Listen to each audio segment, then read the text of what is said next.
À notre segment Actualité montréalaise, encore une fois cette semaine, on reçoit Nicolas Godin. Nicolas est rédacteur en chef du journal numérique Horizon Week-end. Bonjour Nicolas. Bonjour André.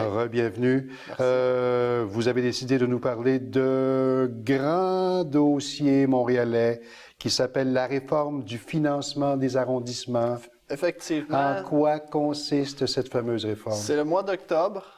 On va parler des gens qui viennent chez vous pour demander des bonbons. Mais cette fois-ci, on va parler des niveaux de taxation.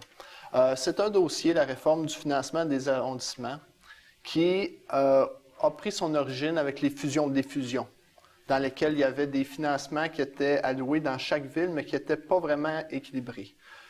Depuis le temps, ça a été harmonisé, mais maintenant, suite à une nouvelle réforme, la Ville de Montréal, menée par l'équipe Coderre, a décidé d'y aller de l'avant avec une réallocation non seulement des budgets, mais surtout des compétences entre celles des arrondissements et de la Ville. Et ça va donner beaucoup de changements au niveau des budgets des arrondissements. Parlant de changements, quels sont les changements majeurs auxquels il faut s'attendre? Justement, il y a des nouvelles pondérations parce que la Ville de Montréal, la Ville-Centre elle-même, va reprendre certains pouvoirs, notamment sur le stationnement, la collecte des déchets, et surtout va reprendre un contrôle d'une grande partie du réseau routier. Plus de la moitié du réseau routier, maintenant, va dépendre de la compétence de la Ville-Centre. Ce qui va faire, évidemment... Mais ça veut dire ça moins d'argent pour les arrondissements? Exactement. Ça veut dire que certains arrondissements vont recevoir moins d'argent étant donné qu'il y avait des dépenses dont ils s'occupaient. En perspective. Mais aussi, ça affecte aussi les revenus parce que certains arrondissements, on ne dira pas lesquels, profitaient bien d'un bon revenu du niveau des stationnements, par exemple, ou des agents de stationnement qui aimaient bien faire respecter les règlements. Ça a été dans l'actualité, oui. Pourquoi cette réforme suscite... parce qu'on sent qu'il y a de la grogne présentement là, dans les arrondissements. Il y a de la grogne, mais je dirais c'est surtout localisé au plateau, à Outremont et au sud-ouest. Parce que chacun de ces arrondissements va voir son financement, d'ailleurs on avait les statistiques ici, coupé d'au moins 10 % chacun, et dans le cas d'Outremont, c'est près de 20 % du financement de l'arrondissement qui va être coupé. Donc, on parle quand même de réformes qui vont quand même affecter fortement le budget des arrondissements de la Ville de Montréal. Je sais, en lisant, en suivant l'actualité municipale, que là où il y a énormément de grogne présentement, c'est sur le plateau. Oui, effectivement, le maire, M. Ferrandez, va même instaurer, je ne sais pas s'il va l'instaurer, mais je crois que oui, une taxe Coderre. Il a le droit de le faire. Parce que indépendamment de tous les autres arrondissements. Effectivement, parce que dans la réforme, on autorise justement les arrondissements à avoir un champ fiscal supplémentaire. Champ fiscal supplémentaire, entendez le mot taxe. Ouais. Okay? Attendez des ponctions. Attendez-vous à ce que vous ayez à donner plus pour garder les services au même niveau. Par contre, il y a un élément important qu'il faut dire, c'est que cette réforme-là ne va pas se faire en une seule année.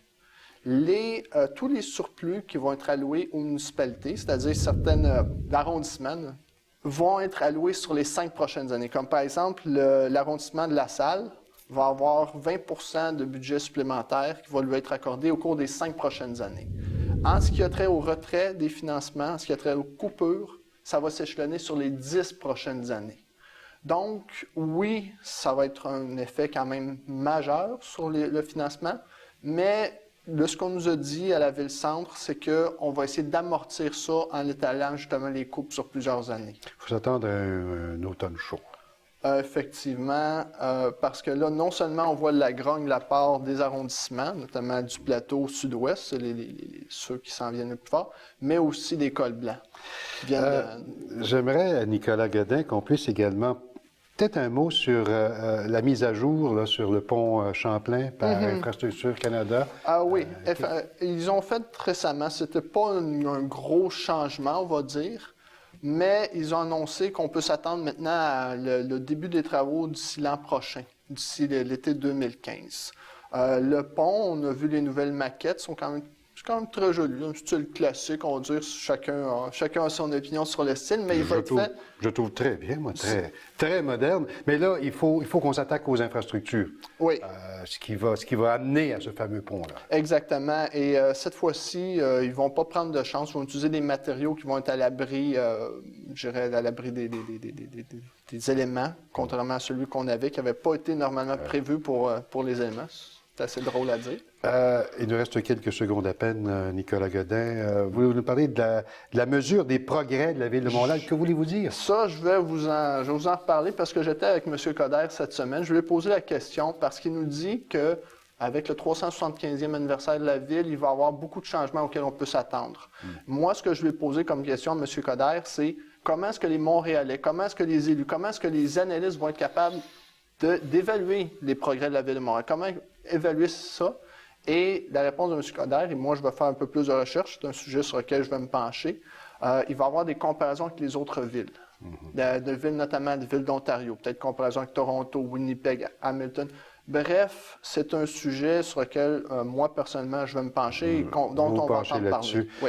Écoutez, merci beaucoup Nicolas Godin. Je vous rappelle que vous êtes rédacteur en chef d'Horizon Weekend. C'est un journal numérique qu'on retrouve sur le net, horizonweekend.ca. Vous êtes également présent sur Facebook. Oui, tout à fait. Merci bien André. À bientôt. Au revoir.